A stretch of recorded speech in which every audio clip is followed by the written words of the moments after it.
Hi guys, I had a need to put this video out to give you an important message. Now in April, the universe gives us all the perfect opportunity for personal healing and for the healing of the planet. Why? What's going on? Let's talk about it. And if you resonate with the message of a need for the personal healing and for the healing of separation that is creeping into the society, that actually even starts overtaking society, then stay with me till the end of this video, because in the end I will give you the practical exercise how we can really jumpstart this healing and help ourselves and help others to realize our unity, not just from the logical level, but how can we realize it from emotional level, that we all one part of the universal soul. So what is going on? Why in April, now in April 2024, we have the best aligned energies which will support us in this healing? I will talk about three major events that lots of astrologers talk about, but I will talk about them in a little bit of a different key. How do they align with this healing, with this need to really embody unity? So I will move from a very personal event through an event that takes us from personal to the transpersonal to the transpersonal. So first, very, very personal, eclipse of April 8th. So what happens? The energy, the moon is blocking the sun from the earth. So the energies of very personal planets, moon and sun, align. They blend together. In a way, they support each other. So what is sun? Sun is the destination that our soul wants to take during this lifetime. It's a kind of a guiding light for the soul that says, hey, that's why you came into this incarnation. That's what you need to accomplish. That's what you need to become. And what is the moon? Moon is our gifts on emotional level. That's what we brought into this reincarnation already with us. Our spiritual makeup. So the perfect timing when our innate talents, emotional talents and gifts, and our compass for life purpose align. Okay, but it's even bigger than that. And these two planes, like I said, are very, very personal, but it's bigger than that, because there is another player, which I want to talk about more because it's so important, is a Chiron. What is a Chiron? It's a wound in us. All of us come into this incarnation with some kind of wound, which some people say will never heal. Some, we might achieve healing, but it's not even the main purpose of this wound. The main purpose of Chiron is to show us the area of life where we can help others through compassion, through empathy, through understanding. That's what it's hurting in me. I know how it is, how painful it is, and that's why I can help you. That's why I understand you. I see you. I feel with you. Okay? So important. So Chiron comes into eclipse. So the energies of our personal instinctual self, moon, our life goal for our soul evolution, sun, and our wound, Chiron, come together in 1 degree. It's 19.22 of Aries.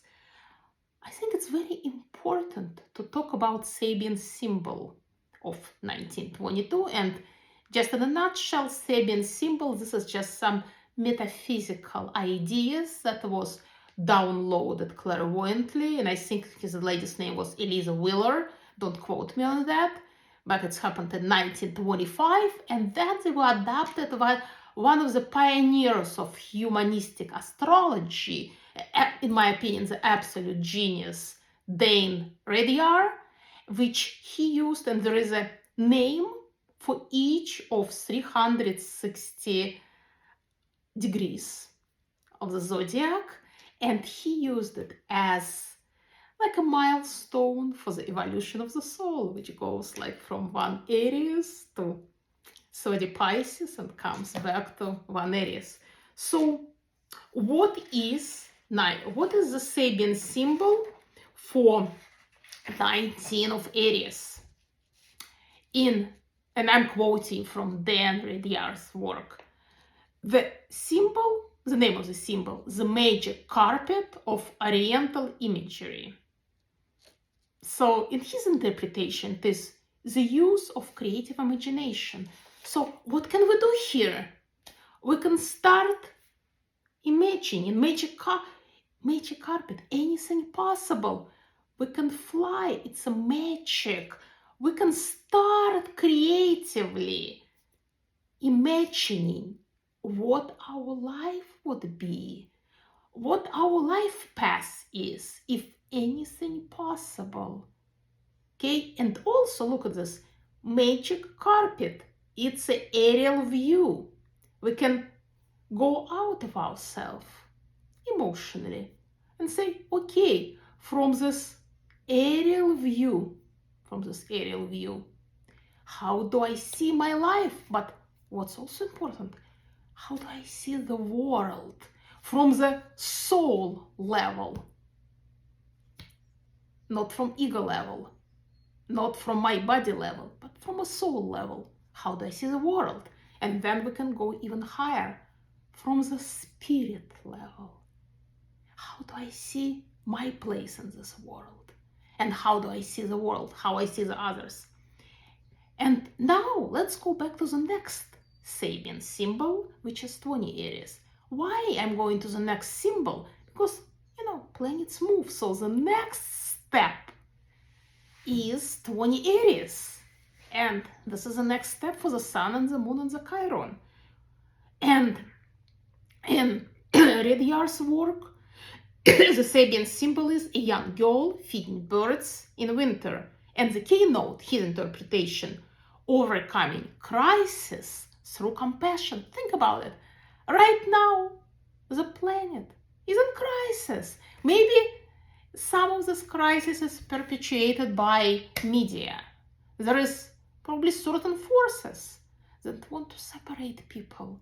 They don't want people to unite and feel love and compassion for each other. For whatever reason it's going on, it's beyond the scope of what we're talking about. But we, spiritual healers, are people who really believe that we all part of one individual soul. What can we do? We can start our individual healing. And even that heals the planet at individual level. Since, is the body, if each part, if we achieve healing in one little part, it's already healing. It contributes to the healing of the whole system. And then by sharing our message of oneness, even with one person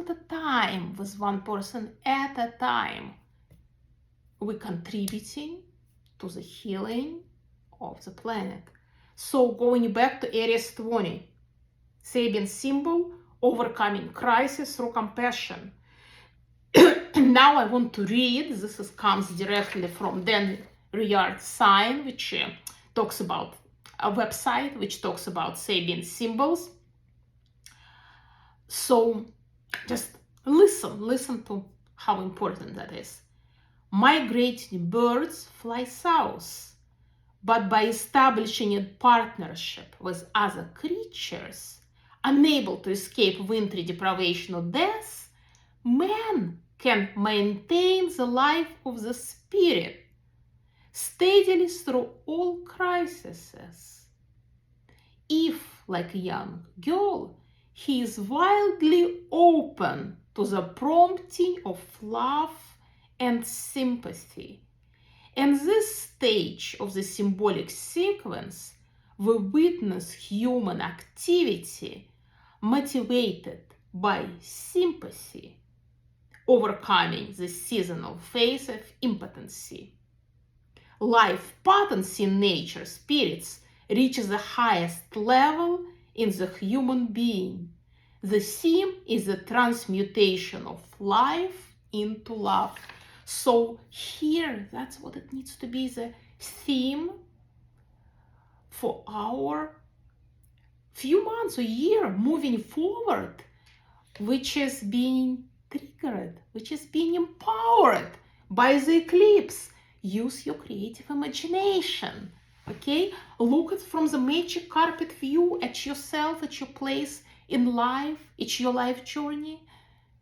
Imagine what it could be. And then use your compassion towards yourself, compassion towards other human being. It's like girl is feeding birds in the winter. Birds, migrants, meaning somebody, it doesn't mean to have to be physical migrants or immigrants. No, it can be, but not necessarily.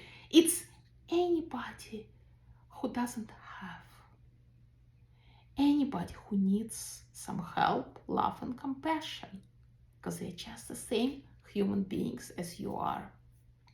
Okay, so this is the energies. This is the energies of eclipse. But there is another very important point that I want to talk to you about, because this energy of compassion, imagination, aerial view on yourself and life, they coming in, like I said already, moon, sun, and something I really want to talk about to you more in depth, and the Chiron, personal healing, all in the same degree. All energies are blending. Amazing, absolutely amazing opportunity. So let's talk about really quickly about why Chiron, why is a connection to this wound healer in us is so important. The Chiron story, in my mind, carry several major themes. And what I will do, I will read you the themes that I feel Chiron story carries in itself, and then I'll give you the brief overview of what's going on with what was happening with the Chiron, so you can probably connect more to this Chiron and you, and we all have our wounded healer in our charts. So the major themes are ancestral burden of betrayal of self by his mother, and the violence by his father, abandonment, the wound in I am, in who am I? I'm not accepted for who am I. Balancing between logic, reason, and fair judgment, and instinctual animal nature. Wounding in the instinctual animal part by the hero, or by the need for achievement and perfection. So my human in me, or even human the parts that are part of the planet in me, is wounded, but my ego needs for perfection achievement. Then another thing is learning to live with this wound, and ability to help others by increasing ability to help others by continuous search for your healing. And the last one, the last part of Chiron's hero journey, is the ultimate sacrifice coming. And we'll talk about what the ultimate sacrifice would be, becoming kind of a mortal from a mortal. So how did Chiron came to existence? As myth has it, Cronus, who was Saturn, was wandering the earth looking for the one child that escaped him, who was Jupiter. Why he was looking for him, this is outside of the scope of the story, but in a nutshell, Saturn was given a prediction that one of his children will overpower him, will dethrone him. So he pretty much ate all his children and they resided in his stomach. One child was saved by his mother, was hidden from Chiron, who was Jupiter.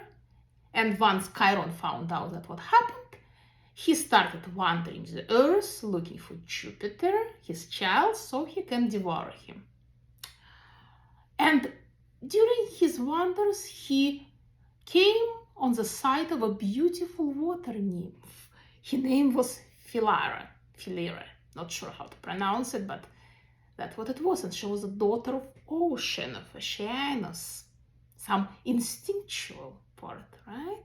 Cronus, Saturn, it's our logical part, it's our restriction, and the water has no boundaries. But the nymph didn't want to have Saturn. So, and she thought, how can I escape him? So she turned into a mare.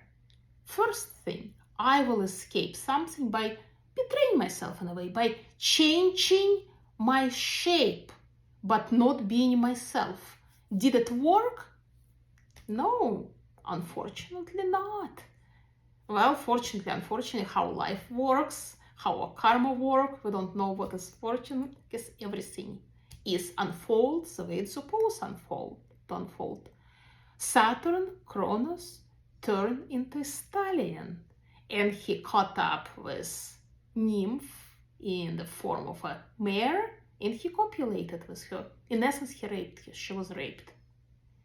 And after that, Cronus done what he needed to do, and he just went off to the further, for his further achievements, to do whatever he was planning to do. But the nymph was pregnant, and she delivered a child. And the child had a human body, but from the back of his body, from the lower part of his back, there was a human, and there was a horse's torso with legs, with horse legs. And Philyra was so horrified by the looks of her child that here came the second, another betrayal. She didn't want the child, she abandoned the child, but even more, she was so ashamed of what happened to her, another betrayal of self. And she was so ashamed of the child that she asked God to be anybody but herself. Here we're going back to the theme of what Chiron was carrying, this burden of ancestral betrayal from his mother. And so she asked God just to turn her into anything by herself, and God listened, and she turned into a linden tree. So, first part of Chiron's journey, betrayed by his mother. Mother betrayed herself twice. Father was violent. Another ancestral burden the Chiron had to carry in himself. Abandonment. He was abandoned just for the way he looked. First, of course, he reminded mother of the violence that was committed to her.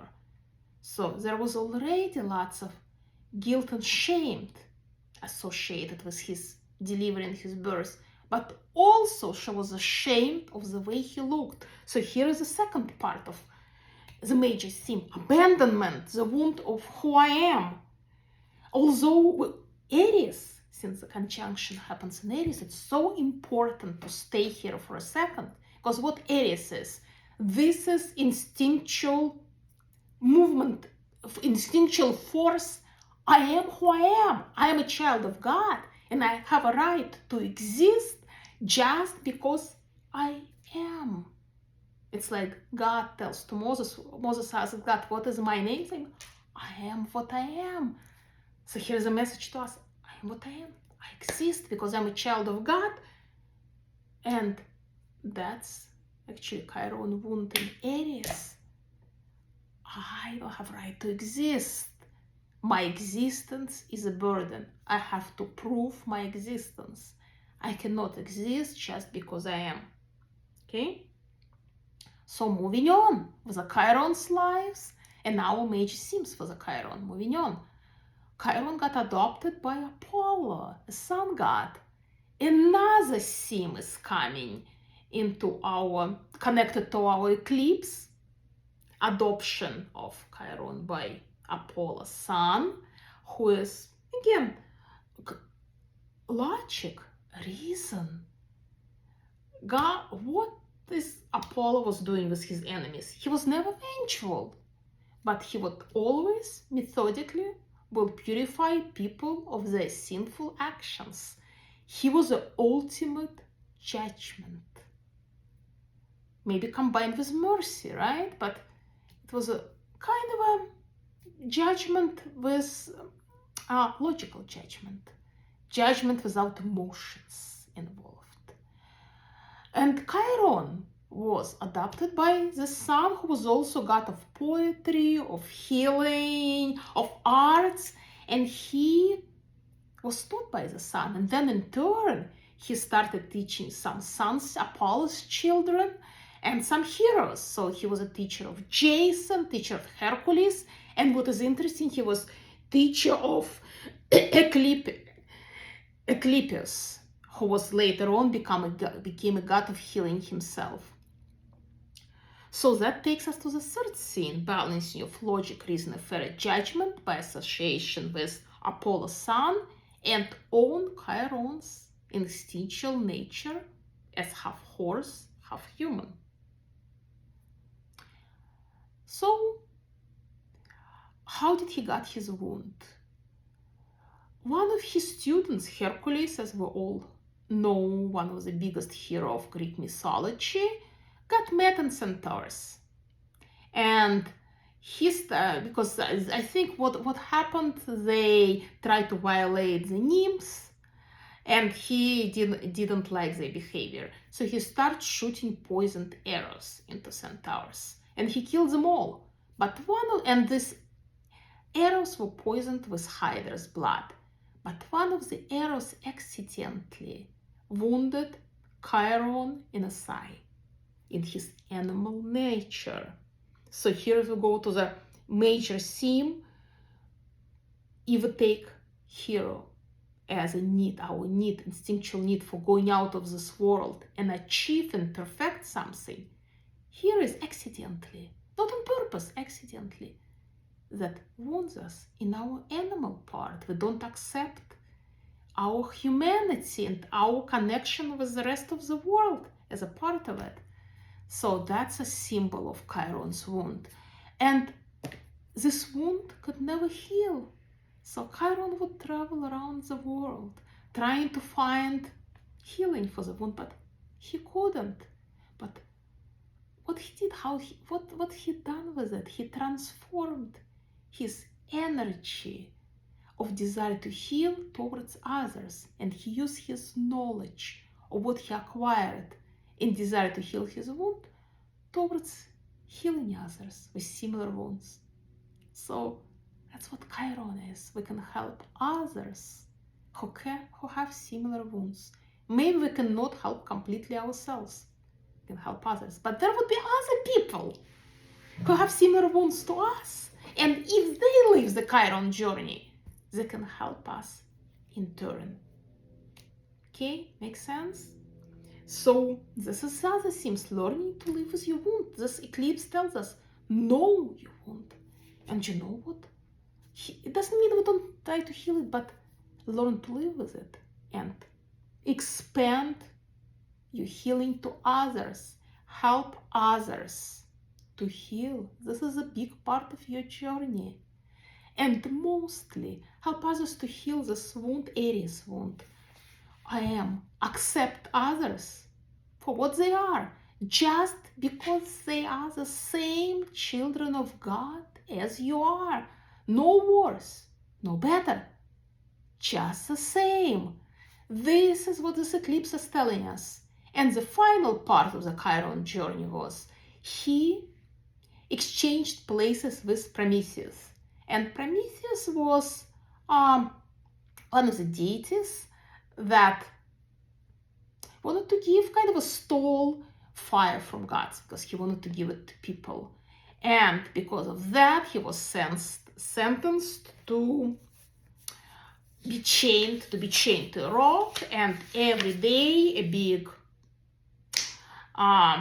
griffin will come to this rock, will peck out his liver, and the same day the liver will grow back. And the condition of his release, actually I think Hercules played it on behalf of Chiron to swap with Prometheus, because the condition of release for Prometheus was by God say, if one of the immortals, and Chiron, who couldn't die because he was immortal, part of us was a part of Cronus, okay, it's a god, he couldn't die. If one of the immortals will choose death and swap places with Prometheus, and that's what Chiron did. Prometheus was released, and Chiron went into Tartarus, into the place of death, this way with a final sacrifice, healing himself. So what I was saying, it's also in my mind, and here is completely how I see it. This final sacrifice is a sacrifice of our ego, is a sacrifice of the ego that says, no, you're separate. No, I am better than you, or I am righter than you. Once we do the sacrifice, we can release the fire of compassion to others. And we can really heal ourselves in the process too. Okay? Hopefully it makes sense to you. So that's a personal eclipse. Now let's move on a little bit more with transition from personal to transpersonal. And this transition is Mars-Saturn conjunctions, which happens right on the heel of the eclipse on April 10th. So Mars is very, very personal planet. And again, interestingly, this planet is ruled by Aries. So it's all connected. Saturn is the last planet that is somehow personal, just because everybody who is born within the same 2.5 years have Mars in the same sign. So it's a borderline personal planet, but its borders to transpersonal. So here it takes us from very individual personal level more into collective level, kind of a blending of our personal things, Mars, with stepping stone to collective Saturn. And this is interesting conjunction is happening in 1441 Pisces. So Pisces also bring some transpersonal flavor, some collective flavor. Pisces, ruled by Neptune, is unification with higher power. We can go all the way from Aries, eclipse, all the way from Aries, which is just a birth, a beginning. I am what I am. So different signs around to Pisces. You say, now I am is merging with the big I am, and we're becoming one until a new birth comes in, and we go back and search for this merging in our hero's journey, healing journey through the signs of zodiac. So Saturn is also very karmic planet. This is planet that carries our ancestral burdens or ancestral gifts. This is planet which is also associated with certain gifts, burdens that we carry from our personal past lives. And it comes with the planet Mars. I am, I exist, and Mars is also my will. Can be will to anything, will to power, will to heal, will to transcend, but it's will. So how we use it, how we apply it, it's up to us, but the guidance again is given by the Sabian symbol. Let's see what it is. Again, going back to Dan Ridyar's work, 14 Pisces. A lady wrapped in a large stole of fox fur. keynote, then ready explanation, the use of intelligence and mental powers as protections against storms and trials. How interesting. Now let's look at the next one, because like we said, we always have to go look the next symbol. That's where the forces, the energies are moving next. Pisces 15. An officer instructing his men before a simulated assault under a barrage of live shells. Interesting. The keynote. The need for thorough rehearsing before any complex and inherently dangerous social ritual in which power is used and evoked. Do you see how this aligned with what is going on in the world right now? What this conjunction is saying, this conjunction actually happens every couple of years. It's not that rare conjunction, but it will set up the energies for the next couple of years. And it's saying use your intelligence and mental power to see how do you apply your will. Because what will happen? How do you apply your personal power, Mars, your will power, in a social realm of Saturn, realm of past karma? Because this will affect your karma. This will affect the planet karma. How do you apply it? And Pisces, the sign, the Sabian symbol tells us how. By use of intelligence and mental power. Use intelligence. Use your mental power. And really think it through before doing anything complex and dangerous. Because that's, I want to read it again, Pisces 15, the need for thorough rehearsing before any complex and inherently dangerous social ritual in which power is used and evoked. It's all in our individual power to say to ourselves, how do I want to use my will? How can I want to use my power in the service of humanity? Because Pisces, it's really service. I know I'm servicing you, and this way I'm servicing me, because we one. That is Pisces.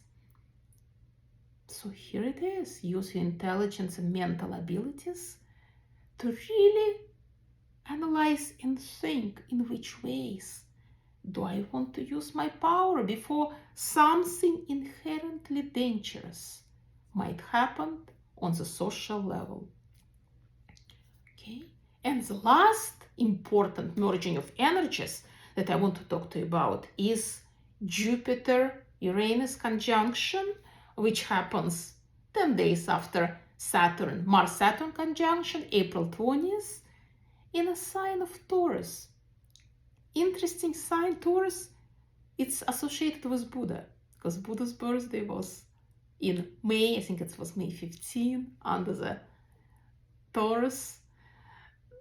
So what does it tell us? Again, it's getting more transpersonal, because Jupiter, it's a planet which is personal, but yet it's already taking us into collective realm, because everybody who was born within certain year have the same Jupiter sign, right? So it's not that personal. So it unites certain, certain people born at the same time, and it's a planet of transcendence. It's a more like not a spiritual transcendence, that's going to be Neptune, but more like an emotional transcendence, aligning with our emotional and mental powers. And Uranus, of course, it's electric, it's a change. And so what does it bring it? And this kind of a conjunction actually happens once, I believe, every 14 years. So it's a pretty big one. And it happens in 2150 of Taurus. Let's look at the Sabian symbols. 21 Taurus, and then we'll look at the 22 Taurus. 21 Taurus, a finger pointing to a line in an open book. Key to discern what in your culture and religion is meaningful to you personally. Okay? Now let's go back, move forward. 22, which I think is an absolutely perfect conclusion to what we're talking about. White dove flying over troubled waters, the keynote.